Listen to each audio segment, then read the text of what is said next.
प्राचीन काल में सुर, असुर, देव, दानव, दैत्य, रक्ष, यक्ष, दक्ष, किन्नर, निषाद, वानर, गंधर्व, नाग आदि जातियां होती थी। राक्षसों को पहले रक्ष कहा जाता था।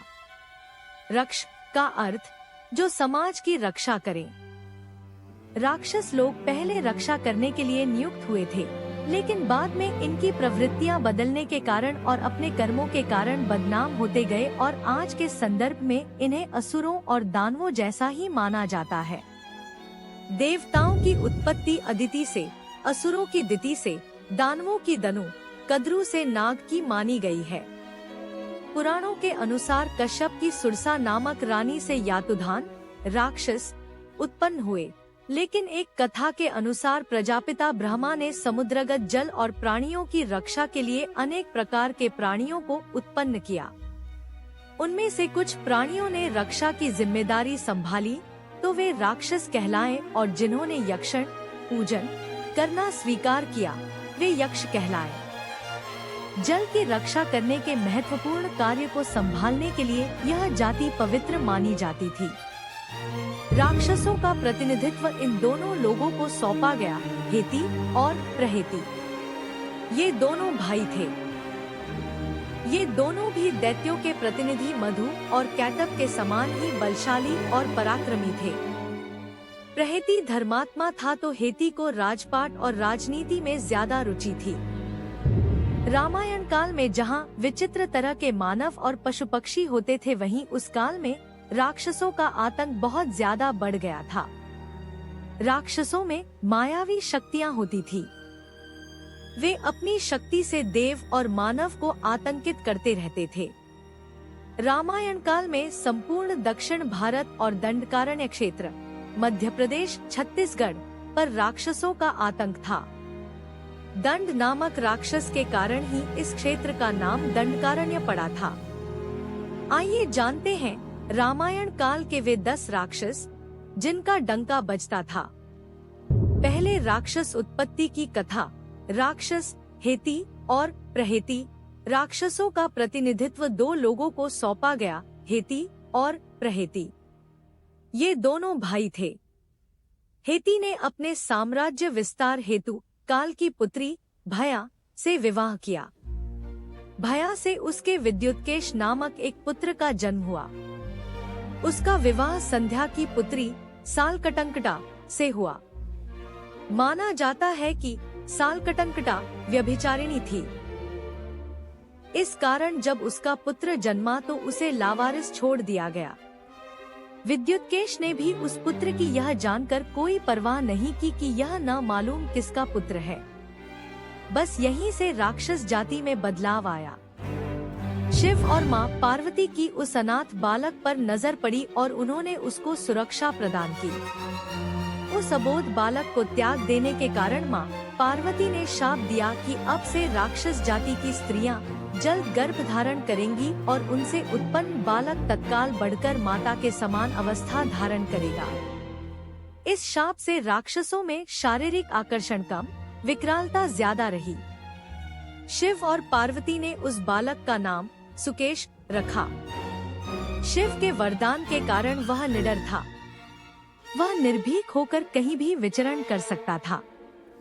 शिव ने उसे एक विमान भी दिया था। सुकेश के 3 पुत्र। सुकेश ने गंधर्व कन्या देववती से विवाह किया। देववती से सुकेश के 3 पुत्र हुए, 1 माल्यवान, 2 सुमाली और 3 माली। इन तीनों के कारण राक्षस जाति को विस्तार और प्रसिद्धि प्राप्त हुई। इन तीनों भाइयों ने शक्ति और ऐश्वर्य प्राप्त करने के लिए ब्रह्मा जी की घोर तपस्या की।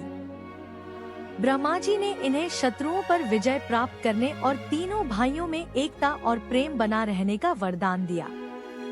वरदान के प्रभाव से ये तीनों भाई अहंकारी हो गए। तीनों भाइयों ने मिलकर विश्वकर्मा से त्रिकूट पर्वत के निकट समुद्र तट पर लंका का निर्माण कराया और उसे अपने शासन का केंद्र बनाया। इस तरह उन्होंने राक्षसों को एकजुट कर राक्षसों का आधिपत्य स्थापित किया और उसे राक्षस जाति का केंद्र भी बनाया। लंका को उन्होंने धन और वैभव की धरती बनाया और यहाँ तीनों राक्षसों ने राक्षस संस्कृति के लिए विश्व विजय की कामना की। उनका अहंकार बढ़ता गया और उन्होंने यक्षों और देवताओं पर अत्याचार करना शुरू किया, जिससे संपूर्ण धरती पर आतंक का राज कायम हो गया। इन्हीं तीनों भाइयों के वंश में आगे चलकर राक्षस जाति का विकास हुआ। तीनों भाइयों के वंशज में माल्यवान के वज्र, मुष्टि, धीरूपार्श्व, दुर्मक, सप्तवाहन, यज्ञको, मत, उन्मत्त नामक पुत्र और अनला नामक कन्या हुई। सुमाली के प्रहस्त, अकनपन, विकट, कालिकामुख, धूम्राश, दंड, सुपार्श्व, सहादी, प्रधस, भास्कर नामक पुत्र तथा रांका, पुंडपोत्कटा, कैक्सी, कुभीनशी नामक पुत्रियां हुईं। इनमें से कैक्सी रावण की मां थी। माली रावण के नाना थे। रावण ने इन्हीं के बलबूते पर अपने साम्राज्य का विस्तार किया और शक्तियां बढ़ाई। माली के अनल, अनिल, हर और संपाति नामक 4 पुत्र हुए। ये चारों पुत्र रावण की मृत्यु पश्चात विभीषण के मंत्री बने थे। रावण राक्षस जाति का नहीं था।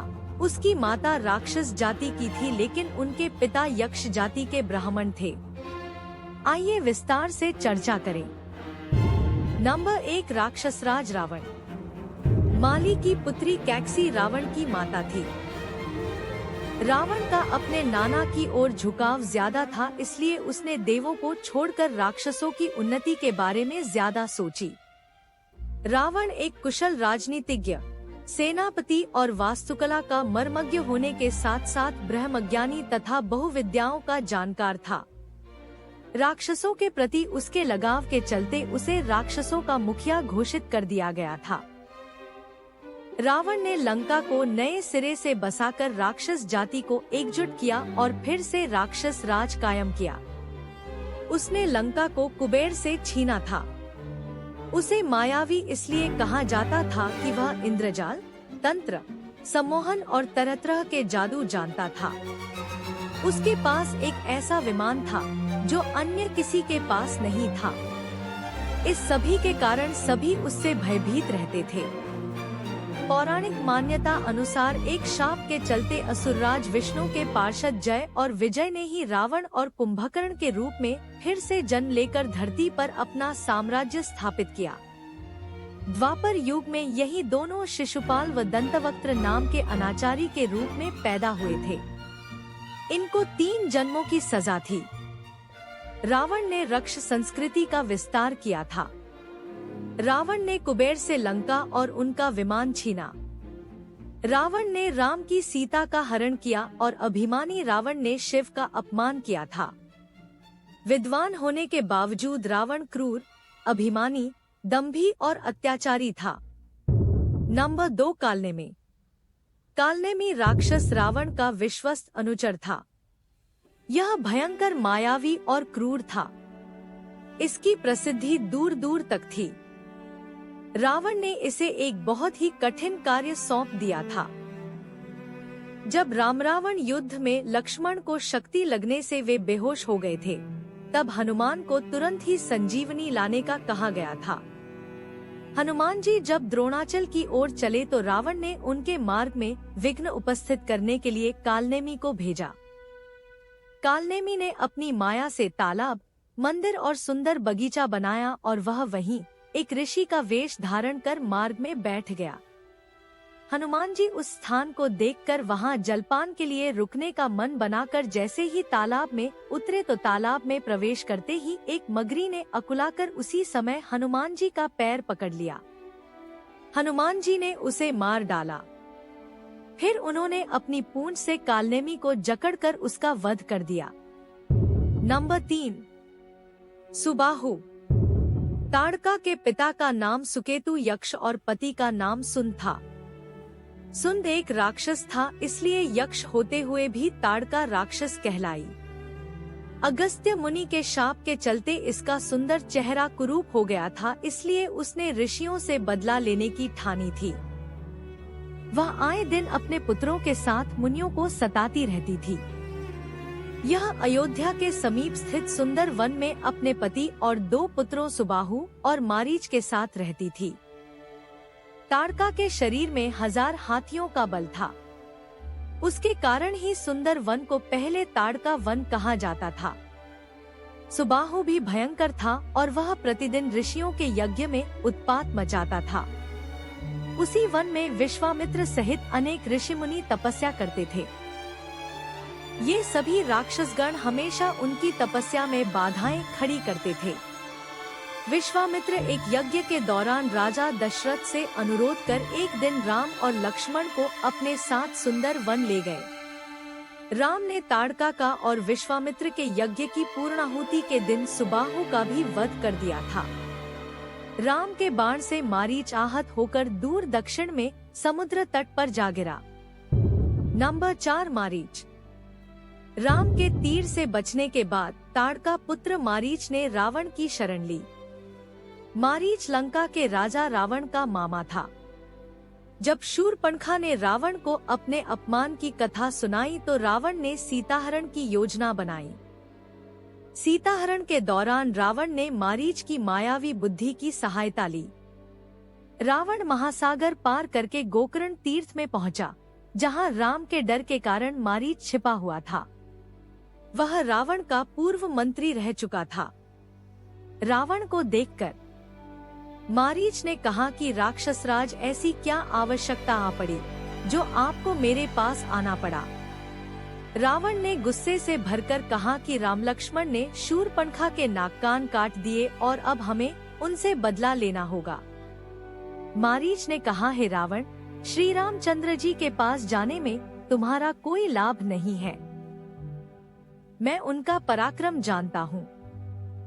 भला इस जगत में ऐसा कौन है जो उनके बाणों के वेग को सह पाए। रावण ने मारीच पर क्रोधित होकर कहा रे मामा, तू मेरी बात नहीं मानेगा तो निश्चय ही तुझे अभी मौत के घाट उतार दूंगा। मारीच ने मन ही मन सोचा, यदि मृत्यु निश्चित है तो श्रेष्ठ पुरुष के ही हाथ से मरना अच्छा होगा। फिर मारीच ने पूछा, अच्छा बताओ, मुझे क्या करना होगा।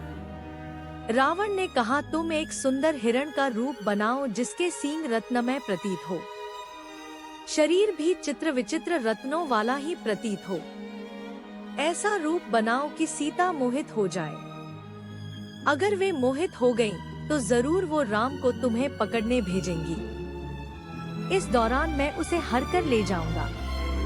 मारीच ने रावण के कहे अनुसार ही कार्य किया और रावण अपनी योजना में सफल रहा। इधर राम के बाण से मारीच मारा गया। नंबर 5 कुंभकर्ण। यह रावण का भाई था जो 6 महीने बाद एक दिन जागता और भोजन करके फिर सो जाता, क्योंकि इसने ब्रह्मा जी से निद्रासन का वरदान मांग लिया था। युद्ध के दौरान किसी तरह कुंभकर्ण को जगाया गया। कुंभकर्ण ने युद्ध में अपने विशाल शरीर से वानरों पर प्रहार करना शुरू कर दिया। इससे राम की सेना में हाहाकार मच गया। सेना का मनोबल बढ़ाने के लिए राम ने कुंभकर्ण को युद्ध के लिए ललकारा और भगवान राम के हाथों कुंभकर्ण वीरगति को प्राप्त हुआ। नंबर 6 कबंध। सीता की खोज में लगे राम लक्ष्मण को दंडक वन में अचानक एक विचित्र दानव दिखा जिसका मस्तक और गला नहीं थे। उसकी केवल एक ही आंख ही नजर आ रही थी। वह विशालकाय और भयानक था। उस विचित्र दैत्य का नाम कबंध था। कबंध ने राम लक्ष्मण को एक साथ पकड़ लिया। राम और लक्ष्मण ने कबंध की दोनों भुजाएं काट डाली। कबंध ने भूमि पर गिरकर पूछा, आप कौन वीर हैं? परिचय जानकर कबंध बोला, यह मेरा भाग्य है कि आपने मुझे बंधन मुक्त कर दिया। कबंध ने कहा, मैं दनु का पुत्र कबंध बहुत पराक्रमी तथा सुंदर था। राक्षसों जैसी भीषण आकृति बनाकर मैं ऋषियों को डराया करता था, इसीलिए मेरा यह हाल हो गया था। नंबर 7 विराट। विराट दंडकवन का राक्षस था। सीता और लक्ष्मण के साथ राम ने दंडक वन में प्रवेश किया। वहां पर उन्हें ऋषि मुनियों के अनेक आश्रम दृष्टिगत हुए। राम उन्हीं के आश्रम में रहने लगे। ऋषियों ने उन्हें एक राक्षस के उत्पात की जानकारी दी। राम ने उन्हें निर्भीक किया। वहां से उन्होंने महावन में प्रवेश किया, जहां नाना प्रकार के हिंसक पशु और नरभक्षक राक्षस निवास करते थे। ये नरभक्षक राक्षस ही तपस्वियों को कष्ट दिया करते थे। कुछ ही दूर जाने के बाद बाघंबर धारण किए हुए एक पर्वताकार राक्षस दृष्टिगत हुआ। वह राक्षस हाथी के समान चिंघाड़ता हुआ सीता पर झपटा। उसने सीता को उठा लिया और कुछ दूर जाकर खड़ा हो गया। उसने राम और लक्ष्मण पर क्रोधित होते हुए कहा, तुम धनुष बाण लेकर दंडक वन में घुस आए हो। तुम दोनों कौन हो? क्या तुमने मेरा नाम नहीं सुना? मैं प्रतिदिन ऋषियों का मांस खाकर अपनी क्षुधा शांत करने वाला विराट हूँ। तुम्हारी मृत्यु ही तुम्हें यहाँ ले आई है। मैं तुम दोनों का अभी रक्तपान करके इस सुंदर स्त्री को अपनी पत्नी बनाऊंगा। विराट ने हंसते हुए कहा, यदि तुम मेरा परिचय जानना ही चाहते हो तो सुनो। मैं जय राक्षस का पुत्र हूँ। मेरी माता का नाम शतहृदा है। मुझे ब्रह्मा जी से यह वर प्राप्त है कि किसी भी प्रकार का अस्त्र शस्त्र न तो मेरी हत्या ही कर सकती है और न ही उनसे मेरे अंग छिन्न भिन्न हो सकते हैं। यदि तुम इस स्त्री को मेरे पास छोड़कर चले जाओगे तो मैं तुम्हें वचन देता हूँ कि मैं तुम्हें नहीं मारूंगा। राम और लक्ष्मण ने उससे घोर युद्ध किया और उसे हर तरह से घायल कर दिया। फिर उसकी भुजाएं भी काट दी। तभी राम बोले, लक्ष्मण, वरदान के कारण यह दुष्ट मर नहीं सकता, इसलिए यही उचित है कि हमें भूमि में गड्ढा खोदकर इसे बहुत गहराई में गाड़ देना चाहिए। लक्ष्मण गड्ढा खोदने लगे और राम विराट की गर्दन पर पैर रखकर खड़े हो गए। तब विराट बोला, हे प्रभु, मैं तुम्बुरु नाम का गंधर्व हूँ। कुबेर ने मुझे राक्षस होने का शाप दिया था। मैं शाप के कारण राक्षस हो गया था। आज आपकी कृपा से मुझे उस शाप से मुक्ति मिल रही है। राम और लक्ष्मण ने उसे उठाकर गड्ढे में डाल दिया और गड्ढे को पत्थर आदि से पाट दिया। नंबर 8, अहिरावण। अहिरावण एक असुर था। अहिरावण पाताल में स्थित रावण का मित्र था, जिसने युद्ध के दौरान रावण के कहने से आकाश मार्ग से राम के शिविर में उतरकर राम लक्ष्मण का अपहरण कर लिया था। जब अहिरावण श्री राम और लक्ष्मण को देवी के समक्ष बलि चढ़ाने के लिए विभीषण के भेष में राम के शिविर में घुसकर अपनी माया के बल पर पाताल ले आया था, तब श्री राम और लक्ष्मण को मुक्त कराने के लिए हनुमान जी पाताल लोक पहुँचे और वहां उनकी भेंट उनके ही पुत्र मकरध्वज से हुई। उनको मकरध्वज के साथ लड़ाई लड़ना पड़ी, क्योंकि मकरध्वज अहिरावण का द्वारपाल था। मकरध्वज ने कहा, अहिरावण का अंत करना है तो इन 5 दीपकों को एक साथ एक ही समय में बुझाना होगा। यह रहस्य ज्ञात होते ही हनुमान जी ने पंचमुखी हनुमान का रूप धारण किया। उत्तर दिशा में वराह मुख, दक्षिण दिशा में नरसिंह मुख, पश्चिम में गरुड़ मुख, आकाश की ओर हयग्रीव मुख एवं पूर्व दिशा में हनुमान मुख। इन 5 मुखों को धारण कर उन्होंने एक साथ सारे दीपकों को बुझाकर अहिरावण का अंत किया और श्री राम लक्ष्मण को मुक्त किया।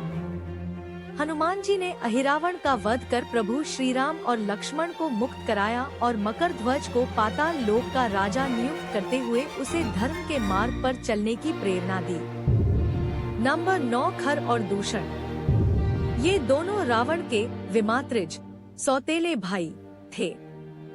ऋषि विश्रवा की 2 और पत्नियां थी, खर पुष्पोत्कटा से और दूषण वाका से उत्पन्न हुए थे, जबकि कैकसी से रावण का जन्म हुआ था। खरदूषण को भगवान राम ने मारा था। खर और दूषण के वध की घटना रामायण के अरण्यक कांड में मिलती है। शूर्पणखा की नाक काट देने के बाद वह खर और दूषण के पास गई थी। खर और दूषण ने अपनी अपनी सेना तैयार कर वन में रह रहे राम और लक्ष्मण पर हमला कर दिया था, लेकिन दोनों भाइयों ने मिलकर अकेले ही खर और दूषण का वध कर दिया। नंबर 10, मेघनाद। मेघनाद को इंद्रजीत भी कहा जाता है, क्योंकि उन्होंने स्वर्ग पर आक्रमण करके उस पर अपना अधिकार जमा लिया था। मेघनाद बहुत ही शक्तिशाली और मायावी था। उसने हनुमान जी को बंधक बनाकर रावण के समक्ष प्रस्तुत कर दिया था। दिव्य शक्तियां, रावण के पुत्रों में मेघनाद सबसे पराक्रमी था। माना जाता है कि जब इसका जन्म हुआ तब इसने मेघ के समान गर्जना की, इसलिए यह मेघनाद कहलाया। मेघनाद ने युवावस्था में दैत्यों के गुरु शुक्राचार्य की सहायता से सप्त यज्ञ किए थे और शिव के आशीर्वाद से दिव्य रथ, दिव्यास्त्र और तामसी माया प्राप्त की थी। उसने राम की सेना से मायावी युद्ध किया था। कभी वह अंतर्धान हो जाता तो कभी प्रकट हो जाता। विभीषण ने कुबेर की आज्ञा से गुह्यक जल श्वेत पर्वत से लाकर दिया था, जिससे नेत्र धोकर अदृश्य को भी देखा जा सकता था। श्री राम की ओर के सभी प्रमुख योद्धाओं ने इस जल का प्रयोग किया था, जिससे मेघनाद से युद्ध किया जा सके। मेघनाद का वध, इसने राम लक्ष्मण पर दिव्य बाण चलाया जो नागपाश में बदल गया। इससे राम लक्ष्मण मूर्छित होकर गिर पड़े। राक्षस सेना में खुशी लहर छा गई, जबकि वानर सेना का मनोबल टूटने लगा। विपरीत स्थिति देखकर हनुमान जी पवन वेग से उड़ते हुए गरुड़ जी को लेकर आए। गरुड़ जी ने नागपाश को काटकर राम लक्ष्मण को बंधन मुक्ति किया। राम लक्ष्मण स्वस्थ होकर वानर सेना का मनोबल बढ़ाने लगे। मेघनाद को जब राम लक्ष्मण के जीवित होने की सूचना मिली तो वह अपनी सेना लेकर फिर युद्ध करने आया। इस बार लक्ष्मण और मेघनाद का प्रलयकारी युद्ध आरंभ हुआ। दोनों एक दूसरे पर दिव्यास्त्रों का प्रयोग करने लगे। दोनों के युद्ध को देखकर आकाश के देवता भी हैरान थे। तभी लक्ष्मण ने एक दिव्य बाण भगवान राम का नाम लेकर मेघनाद पर छोड़ दिया। बाण मेघनाद का सिर काटते हुए आकाश में दूर तक लेकर चला गया। मेघनाद की इस स्थिति को देखकर राक्षस सेना का मनोबल पूरी तरह टूट गया और प्राण बचाकर नगर की ओर भागने लगे। रावण को जब मेघनाद की मृत्यु का समाचार मिला तो शोक के कारण वह जड़वत अपने सिंहासन पर बैठ गया। Thank you for watching this video. Please subscribe this channel for more information.